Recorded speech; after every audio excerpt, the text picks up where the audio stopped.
महापालिकांच्या निवडणुका जाहीर झाल्यानंतर राजकीय पक्षाकडून इच्छुकांच्या मुलाखती घेतल्या जात आहेत.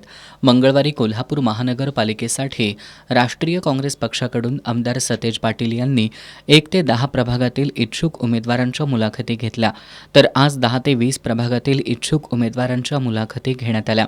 काँग्रेसकडून निवडणूक लढवण्यासाठी इच्छुक असलेल्यांमध्ये ज्येष्ठांसह तरुण आणि महिलांचा सहभाग उल्लेखनीय आहे. सर्व 20 प्रभागांमधून काँग्रेसच्या सुमारे 350 इच्छुक उमेदवारांनी मुलाखती दिल्या असून यामध्ये माजी महापौर, माजी उपमहापौर, माजी नगरसेवक, डॉक्टर, वकील, अभियंते यांच्यासह उच्च शिक्षितांचा समावेश आहे.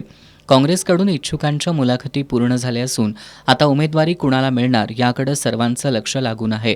मुलाखतींवेळी आमदार जयंत असगावकर, माजी आमदार ऋतुराज पाटील, सूर्यकांत पाटील बुद्धिहाळकर, शहराध्यक्ष सचिन चव्हाण, माजी उपमहापौर विक्रम जरग, माजी नगरसेवक राजू लाटकर, भारती पोवार, आनंद माने, भरत रसाळे, सरलाताई पाटील, वेदवती मोहिते, वैशाली महाडिक यांच्यासह काँग्रेसच्या विविध सेलचे पदाधिकारी उपस्थित होते.